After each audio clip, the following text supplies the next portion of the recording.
بسم الله الرحمن الرحيم اللهم صل على سيدنا وأصحاب سيدنا ومولانا محمد وبارك وسلم عليه.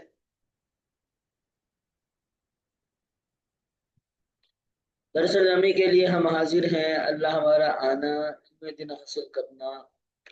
قبول و منظور فرمائے. ہمیں شرع صدر عطا فرمائے. علم نافع عطا. اجابت السائلین کتاب ہم نے شروع کیا. ہم نے آپ کو کل یہ کہا تھا کہ یہ کتاب بنیادی طور پر جو ہمارے عقائد ہیں اس پر مشتمل ہے. تقریباً سوال اور جوابات کی صورت میں یہ کتاب لکھی گئی ہے. مختصر سی یہ کتاب ہے جو ہم نے پڑھی. اس وجہ کہ پہلا سوال یہ تھا کہ نبی قائل کا یہ قول کہ نبی پاک صلی اللہ تعالی علیہ وسلم نہ ہوتے تو دنیا کو پیدا نہ کیا جاتا، جنت کو نہ بنایا جاتا، افلاک کو نہ پیدا کیا جاتا. کہا کہ یہ قول صحیح ہے. ولا يتعارض مع اصول الدین و اساسیاتی، اور دین کے اصول، دین کی بنیاد کے ساتھ ٹکراتا تو نہیں. اس کا جواب یہ تھا کہ یہ قول بالکل صحیح، صادق، سچا ہے. متعدد احادیث سے یہ بات ثابت ہے. جیسا کہ حضرت دہلوی نے ابن عباس رضی اللہ تعالیٰ عنہ سے ایک مرفوع حدیث بات بیان کی جس کے الفاظ یہ ہیں جو اس مفہوم کی تائید کرتے ہیں. وہ الفاظ یہ ہے کہ نبی پاک صلی اللہ تعالی علیہ وسلم نے ہی فرمایا کہ میرے پاس جبرائیل امین آئے، عرض کی کہ قال اللہ یا محمد، اے محمد، اللہ نے فرمایا کہ لولا کما خلقت الجن ولولا کما خلقت النار، محبوب اگر آپ نہ ہوتے تو میں جنت کو پیدا نہ کرتا، میں اگر آپ نہ ہوتے تو میں دوزخ پیدا نہ کرتا. فرمایا کہ یہ جو قول ہے یہ دین کے اصول، دین کی قواعد کے ساتھ ٹکراتا نہیں ہے، بلکہ اس کی مفہوم کی روایات کے ساتھ اور علماء کے اقوال کے ساتھ تائید ملتی ہے. جیسے کہ علماء کے اقوال ہیں، امام علامہ علی قاری ہیں، امام راضی ہیں، امام غزالی، انہوں نے یہی کہا کہ یہ والا جو مفہوم ہے یہ بالکل درست ہے. ٹھیک ہے. دوسرا سوال تھا کہ کیا نبی پاک صلی اللہ تعالی علیہ وسلم نور ہے یا بشر؟ یہ سوال تھا. تو اس کا جواب دیا گیا قرآن پاک میں کہ نبی پاک صلی اللہ تعالی علیہ وسلم اپنی ظاہری اعتبار سے بشر ہے. جیسا کہ قرآن پاک نے اس بارے میں خبر دی، قل سبحان ربی هل كنت الا بشر رسولا، کہ فرما دو کہ میرا رب پاک ہے، هل كنت الا بشر رسولا، میں نہیں مگر ایک بشر، مگر بشر.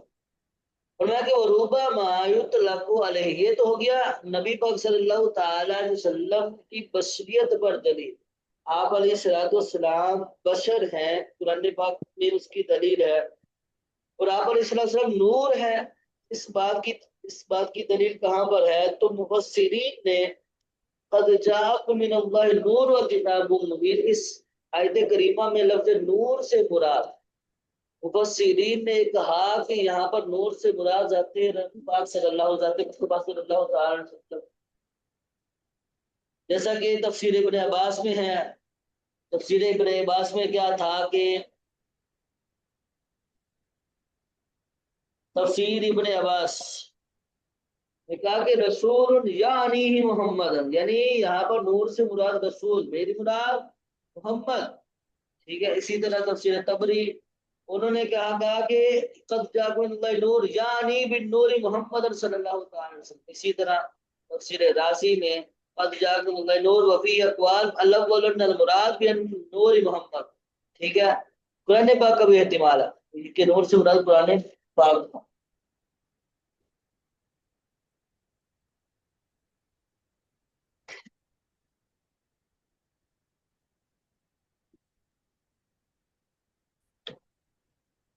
اور تفسیر بیضاوی میں ہے کہ فرمایا کہ وقیل یرید بالنور محمد صلی اللہ تعالی وسلم، کہ نور سے مراد محمد صلی اللہ تعالی وسلم کی ذات مبارک ہے. اسی طرح جلالین شریف میں بھی ہے کہ جلالین شریف میں ہے کہ وہ نبی صلی اللہ تعالی علیہ وسلم. اور اسی طرح تفسیر خازن میں ہے یعنی محمد صلی اللہ تعالی علیہ وسلم سے۔ تفسیر نسوی میں ہے، النور محمد صلی اللہ تعالی علیہ وسلم، تفسیر ساوی میں ہے کہ النور محمد صلی اللہ وسمی نور لأنه ينور البصائر ويهدي للرجال، یعنی کئی ایک تفاسیر میں اس بات کا ذکر کیا گیا کہ اس آیت کریمہ میں نور جو ہے ان نور سے مراد جناب مصطفیٰ کریم صلی اللہ تعالی علیہ وسلم، کتب معتمد کتب میں اس بات کا ذکر کیا گیا میں کہ ابلا منافات بین البصریت والنورانیت کما قال العلماء، بصریت اور نورانیت کے درمیان کوئی فرق، کوئی منافات نہیں۔ اب کوئی بندہ اعتراض کر دے، کہے کہ نبی پاک صلی اللہ تعالی علیہ وسلم کو اگر نور مانتے ہیں تو نور تو وہ ہوتا ہے کہ جو نظر نہ آئے، نور وہ ہوتا ہے، نور تو نظر نہیں آتا، تو آپ علیہ الصلوۃ والسلام تو نظر آتے تھے۔ تو نور اور بصریت کے جو منکر ہیں ان کو یہی جواب دیتے ہیں کہ دیکھیں، جب جبرائیل امین علیہ الصلوۃ والسلام حضرت مریم رضی اللہ تعالی عنہا کے پاس آئے تھے، جب حضرت موسیٰ عیسیٰ علیہ السلام کا ولادت کا جو سلسلہ تھا، اس ٹائم جناب حضرت مریم رضی اللہ تعالیٰ عنہ کے پاس پہنچے، بشریت کی حالت میں پہنچے تھے، بشریت کی حالت میں آئے تھے، یعنی ایک انسان بن کر حضرت مریم رضی اللہ تعالیٰ عنہ کے پاس آئے تھے۔ اب آپ بتائیں کہ جب ایک نور بشری حالت میں آ سکتا ہے تو کیا ایک بشر نور نہیں ہو سکتا؟ تو بشر اور نور ہونے میں ان کے درمیان کسی قسم کی کوئی منافات نہیں ہے، یعنی ایک نور بھی ہے، بشر بھی ہے، ہو سکتا ہے، نور بشریت کی حالت میں آ سکتا ہے، جیسے جبرائیل امین علیہ السلام ہے۔ نبی پاک صلی اللہ تعالی علیہ وسلم کا بھی تو فرمان ہے کہ مجھے حضرت جابر رضی اللہ تعالی عنہ سے حدیث سے بات ہے، تو عرض پوچھا گیا یا رسول اللہ،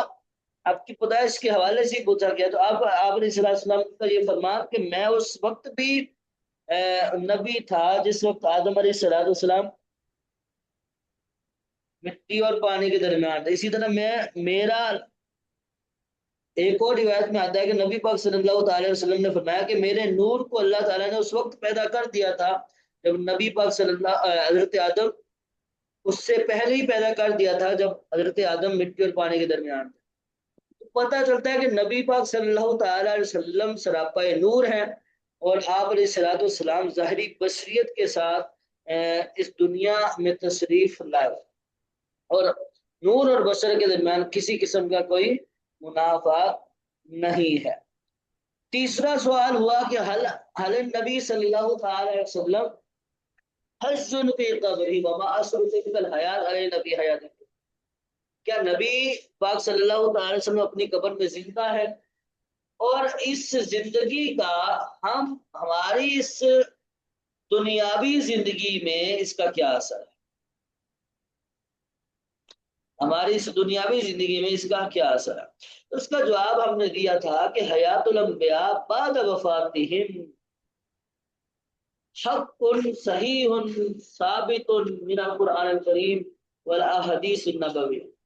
کہ انبیاء علیہم السلام کی حیات کے وفات کے بعد حق ہے، صحیح ہے، قرآن کریم اور احادیث نبویہ سے ثابت، قرآن کریم اور احادیث نبویہ سے ثابت ہے، جیسا کہ اللہ تعالیٰ کا فرمان ہے وَلَا تَحْسَبَنَّ الَّذِينَ قُتِلُوا فِي سَبِيلِ اللَّهِ أَمْوَاتًا،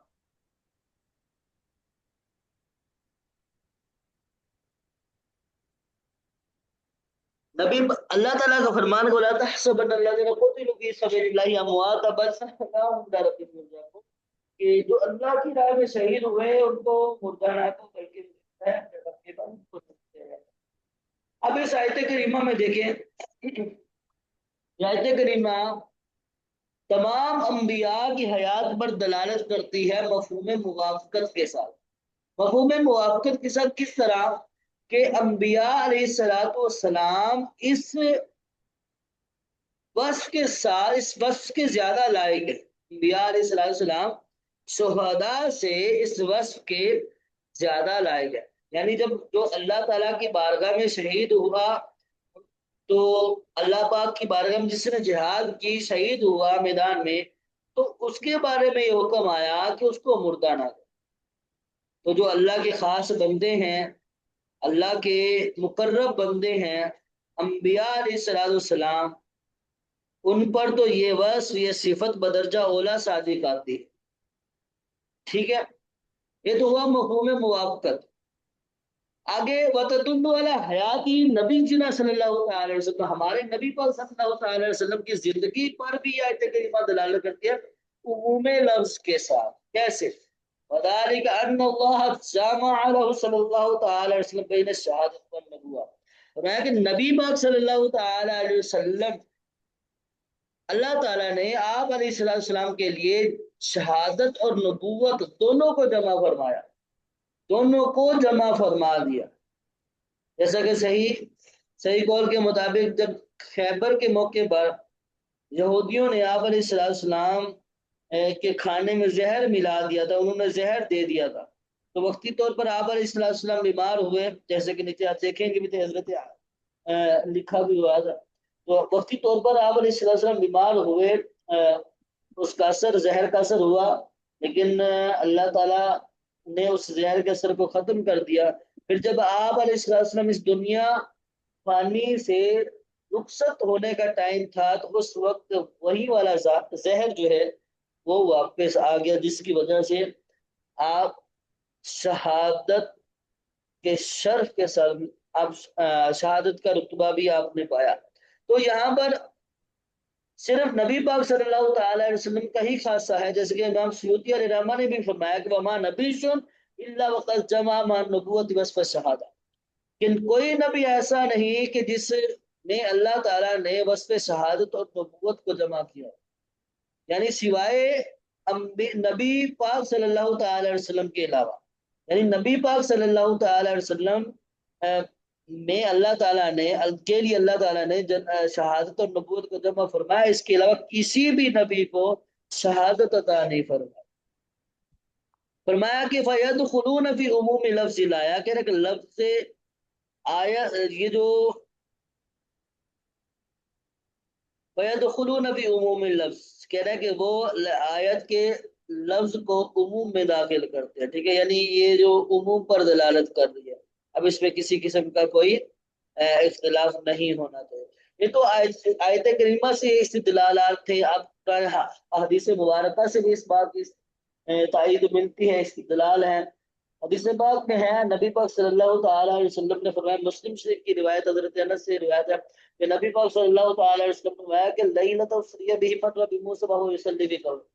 کہ جب مجھے سیر کروائی گئی، لیلۃ القدر میں مجھے سیر کروائی گئی، تو میں موسیٰ علیہ السلام کے پاس سے گزر ہوا تو وہ نماز اپنی قبر میں نماز ادا کر، اور نبی پاک صلی اللہ تعالی علیہ وسلم جب جناب موسیٰ علیہ السلام کے پاس گزرے تھے اور آپ نے اپنی جاگتی آنکھوں سے دیکھا تھا کہ وہ نماز ادا کر رہے تھے، تو مطلب یہ ہے کہ انبیاء کی حیات اور اب وہ قبروں میں نماز ادا کرتے ہیں، یہ سچ اور حق ہے۔ اسی طرح حضرت انس سے دوسری روایت بھی ہے کہ نبی پاک صلی اللہ علیہ وسلم نے فرمایا الانبیاء احیاء فی قبورہم یصلون، انبیاء اپنی قبروں میں زندہ ہے، نماز ادا کرتے ہیں۔ اسی طرح ابو داؤد کی ایک روایت ہے، نبی پاک صلی اللہ تعالی علیہ وسلم نے فرمایا کہ ان اللہ حرم علی الارض ان تاکل اجساد الانبیاء، کہ اللہ تعالیٰ نے زمین پر اس بات کو حرام کر دیا ہے کہ وہ انبیاء کے جسموں کو کھائے۔ تو یہ قرآن پاک کی آیات اور متعدد احادیث مبارکہ سے اس بات کا ثبوت ملتا ہے کہ نبی پاک صلی اللہ تعالی علیہ وسلم جو ہے وہ زندہ ہے، اپنی قبر میں زندہ ہے۔ اب سوال کا دوسرا حصہ تھا کہ ہماری زندگی میں اس چیز کا کیا اثر ہے، تو اس کا جواب یہ دیا کہ فن نبی صلی اللہ تعالی علیہ وسلم حفظ قبر حیات حقیقت بروحی وجہ سے، کہ نبی پاک صلی اللہ تعالی وسلم اپنی قبر انور میں حقیقی زندگی کے ساتھ اپنی روح جسد کے ساتھ زندہ ہے، یا بدو ربہ، وہ اپنے رب کی عبادت کرتے ہیں، ویرد السلام علی من سلم علیہ، جو آپ علیہ السلام کو سلام بھیج ان کو جواب بھی دیتے ہیں، ویشفی الامت، اپنی امت کی شفاعت کرتے ہیں، ویدعو، دعا کرتے ہیں، ویستغفر لهم، ان کے لیے امت کے لیے استغفار کرتے ہیں، کما اخبر بالصادق المصدوق بنفسہ، جیسا کہ صادق المصدوق بنفسہ خود فرمایا، خود اس بات کی خبر دی ہے کہ کیا خبر دی کہ حدیث پاک میں ہی آیا کہ نبی پاک صلی اللہ تعالی علیہ وآلہ وسلم جس کا میں کہ نبی پاک صلی اللہ تعالی وسلم زندہ ہے اپنے جسدوں اور روح کے ساتھ، جسم روح کے ساتھ خدا کو تصرف کرتے ہیں، جہاں چاہے وہ سیر کرتے ہیں، جس جگہ چاہے جس ملک میں چاہے وہ جاتے ہیں، اور ان کا جو جانا ہے وہ اسی حیت پر ہے، اسی صورت پر ہے جو جس صورت پر وہ پہلے تھے، یعنی کوئی بھی چیز بدلی نہیں ہے۔ اور آپ علیہ السلام دکھنے یعنی اب ابصار سے آنکھوں سے غائب ہے، آنکھوں سے چھپے ہوئے ہیں، جیسا کہ ملائکہ چھپے ہوئے ہوتے ہیں۔ اب ملائکہ نظر نہیں آتے، انسان کے ساتھ ایک انسان کے ساتھ فرشتے ہوتے ہیں، لیکن فرشتے نظر نہیں آتے، لیکن نظر نہ آنا اس بات کی دلیل نہیں کہ ان کا جسم بھی نہیں۔ ملائکہ ہیں، ملائکہ بھی تو نظر نہیں آتے نا، حالانکہ ملائکہ کے تو جسم ہے، ملائکہ کے جسم ہوتا ہے، تو جب ملائکہ نظر نہیں آتے تو ان کا جسم ہے، تو نبی پاک صلی اللہ تعالی علیہ وسلم کا بھی جسم ہے، البتہ اللہ تعالیٰ نے پردے ڈال کر آپ علیہ السلام کو ظاہری آنکھوں سے غائب فرما دیا ہے، ٹھیک ہے۔ آگے فرمایا کہ وَأَقْوَالُ الْعُلَمَاءِ وَالسَّلَفِ اثبات حیات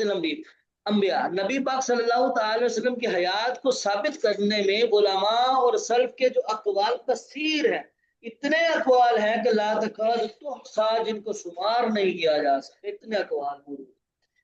ٹھیک ہے۔ 3 سوال ہوئے، چوتھا سوال هل يمكن فعلا رؤية النبي أثناء اليقظة بعد وفاته صلی اللہ تعالی علیہ وسلم، ما حقیقت هذا؟ تاکہ دیکھیں کیا نبی پاک صلی اللہ تعالی علیہ وسلم کی زیارت کرنا، دیکھنا بیداری کی حالت میں اثناء یقظہ، بیداری کی حالت میں، بیداری کے دوران ممکن ہے آپ کی وفات کے بعد، بعد وفات؟ وہاں حقیقت الامر، اس معاملے کی حقیقت کیا ہے؟ فرمایا دیکھیے جواب کیا آتا، جواب آیا نعم رؤیت النبی صلی اللہ تعالی علیہ وآلہ وسلم اثناء الیقظہ بعد وفاتہ ممکن بل باقی لبعض صالحین، تاکہ نبی پاک صلی اللہ تعالی علیہ وسلم کی حالت بیداری میں دیکھنا آپ علیہ السلام کی وفات کے بعد ممکن ہے، بلکہ یہ تو صحابہ صالحین سے ثابت ہوئی ہے، جیسے کہ علامہ سیوطی علیہ رحمہ کے بارے میں آتا ہے کہ انہوں نے بیداری کی حالت میں آپ علیہ السلام کی زیارت تقریباً 70 سے زائد مرتبہ زیارت، ٹھیک ہے۔ اسی طرح ولا یوجد مانع عقلی او شرعی یمنعها، اور اسی طرح کوئی ایسا معنی بھی نہیں ہے، نہ عقلی معنی ہے نہ کوئی شرعی معنی ہے کہ جو اس چیز کو منع کر دے، یعنی کوئی منع کرنے والی چیز ہی نہیں ہے، نہ تو قرآن پاک نے اس کا انکار کیا ہے، نہ حدیث پاک نے روکا ہے، نبی پاک صلی اللہ تعالی وسلم نے ہی روکا، خود ہی روکا، یعنی ایسی ممانعت نہ تو ہے ہی نہیں، شرعی طور پر بھی کوئی معنی نہیں ہے، کوئی روکنے والا نہیں ہے، عقلی طور پر بھی معنی نہیں ہے، ٹھیک ہے۔ جب معنی ہی نہیں ہے تو یہ تو جائز ہو جائے گا۔ اسی طرح کہا کہ وَمِنَ الْأَخْبَارِ الدَّالَّةِ عَلَىٰ ذَلِكَ مَا رَوَاهُ الْخَبَرُ، کہہ رہا ہے کہ وہ اخبار وہ خبر کہ جو اس بات پر دلالت کرتی ہے جس کو امام بخاری نے روایت، یعنی جو روایت رسول صلی اللہ تعالی علیہ وسلم پر دلالت کرنے والے حدیث پاک، بخاری شریف کی حدیث پاک کا فرمایا کہ من رآنی فی المنام، اس نے مجھے نیند میں دیکھا، خواب میں دیکھا، سیرانی بالجزا، ان قریب کو مجھے بیداری میں بھی دیکھے گا، ولا یتمثل الشیطان بی، فرمایا کہ شیطان میری شکل نہیں لے سکتا، یعنی میری شیطان میری شکل نہیں بنا سکتا۔ تو جب نبی پاک صلی اللہ تعالی علیہ وسلم نے یہ فرما دیا کہ میں جس نے میں میری زیارت کی میں اس کو بیداری میں بھی زیارت کر رہا ہوں، تو بہت سارے ایسے علماء ہیں، بہت سارے ایسے صوفیاء کرام ہیں، بہت سارے محدثین ہیں، بہت سارے ایسے عام الناس لوگ ہیں جن کو نبی پاک صلی اللہ تعالی علیہ وسلم اپنی زیارت سے مشرف فرماتے ہیں، زیارت ان کے خوابوں کو اپنے جلوہ گری کے ساتھ منور فرماتے ہیں، بہت سارے ایسے لوگ۔ اچھا یہ سوال ہو گیا کہ 4 سوال ہوئے کہ نبی پاک صلی اللہ علیہ وسلم، نبی پاک صلی اللہ تعالی علیہ وسلم کی روایت حالت بیداری میں ممکن ہے۔ 5واں سوال تحتفل الامت الاسلامیہ بالمولد النبی صلی اللہ تعالی علیہ وسلم ونرى من يعترض على ذلك الاحتفال ويقول انه بدعة فما حقیقت ذلك. امت اسلامیہ، مسلمان امت نبی پاک صلی اللہ تعالی علیہ وسلم کی میلاد میں خوشی مناتے ہیں، محافل کرتے ہیں، اور کہا کہ وَنَرَى مَن يَعْتَرِضُ عَلَى ذَلِكَ الْاحْتِفَالِ، کہ ہم ایسے لوگوں کو دیکھتے ہیں جو اس پر اعتراض کرتے ہیں، اس احتفال، اس محافل، اس ذکر پر کیا کرتے ہیں؟ اعتراض کرتے ہیں. وہ کہتے ہیں انہ بدعہ، یہ بدعت ہے، فما، یہ بدعت ہے. اب آگے ہی پوچھ رہے فما حقیقت عمل، اب اس معاملے کی حقیقت کیا ہے، اس پر فیصلے کا. تو جواب اس کا دیکھیں، تھوڑی سی تفصیل ہے تو انشاءاللہ تفصیل سے ہم کل پڑھیں گے. اب تھوڑا سا یہ دیکھیں، تاکہ ما زال اہل الاسلام من سائر الاقطار والمدن يحتفلون بمولده صلی اللہ تعالی علیہ وآلہ وسلم وله اصل ثابت من القرآن والسنہ واقوال العلماء وعملهم. تاکہ دیکھیں یہ میلاد کی محافل کو قیام کرنا، قائم کرنا، یہ تو ایک قرآن پاک سے پہلا کہ اس کی اصل ہے، اور یہ قرآن پاک سے ثابت ہے، قرآن پاک سے بھی ثابت ہے، سنت سے بھی ثابت ہے، اسی طرح اقوال سے بھی ثابت ہے. قرآن پاک میں اللہ رب العالمین نے فرمایا کہ قل بفضل اللہ وبرحمتہ فبذلک فلیفرحوا هو خیر مما یجمعون. فرمایا کہ محبوب فرما دیجئے کہ بفضل اللہ وبرحمتہ فلیفرحوا، اللہ کی فضل اور اللہ کی رحمت پر خوشیاں منایا کرو، اللہ کی رحمت پر خوشیاں مناؤ، اللہ کی فضل پر خوشیاں مناؤ. رحمت پر خوشی منانے کا حکم صادر فرمایا، امر کا صیغہ لے کر فلیفرحوا، چاہیے کہ خوشیاں منائیں. آگے دوسری جگہ فرمایا کہ وما ارسلناک الا رحمۃ للعالمین، محبوب ہم نے آپ کو رحمت للعالمین بنا کر بھیجا ہے، ہم نے آپ کو جہاں کا، عالمین کا، عالمین کے لیے رحمت بنا کر بھیجا ہے. تو پہلے فرمایا کہ رحمت پر خوشیاں مناؤ، آگے ہی فرمایا دوسری جگہ فرمایا کہ میں نے اپنے محبوب کو رحمت بنا کر بھیجا ہے. تو رحمت جب آئے، دنیا میں تشریف لائے، تو ہم خوشیاں کیوں منائیں؟ کیونکہ رب تعالیٰ کا ہی فرمان ہے، رحمت، میری رحمت، رب کی رحمت پر خوشیاں منائیں. اسی طرح قرآن پاک میں ایک اور جگہ نبی پاک صلی اللہ تعالی علیہ وآلہ وسلم کا ہی فرمان،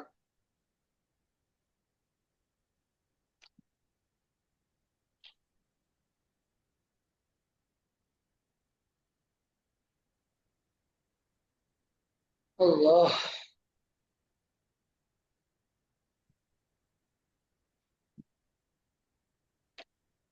نبی پاک صلی اللہ تعالی علیہ وآلہ وسلم کا فرمان ہے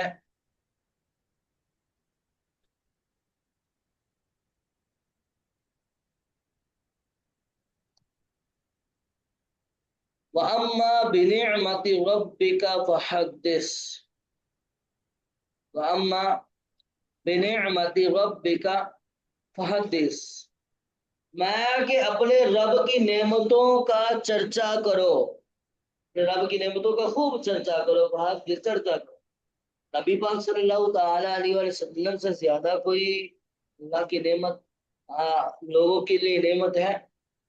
نبی پاک صلی اللہ تعالی علیہ وسلم کی ولادت یہ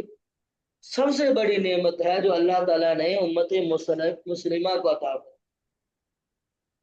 امت محمدیہ کو عطا فرمائی، کہ اللہ تعالیٰ یہ اپنا پیارا محبوب، اپنا دلارا محبوب ہماری طرح مبعوث فرمایا، ہمیں اپنے پیارے محبوب کی امتی ہونے کا شرف عطا فرمایا. تو وہ نبی جو اتنا بلند و بالا ہے، جو اللہ تعالیٰ کا محبوب ہے، ان کی ولادت تو نعمت ہے، ایسی نعمت، سب سے بڑی نعمت ہے. تو رب تعالیٰ نے فرمایا کہ میری نعمتوں کا چرچا کرو، رب کی نعمتوں کا بہت خوب چرچا کرو. تو نبی پاک صلی اللہ تعالی وسلم تو سب سے بڑی نعمت ہے، تو ہم کیوں نہ چرچا کریں.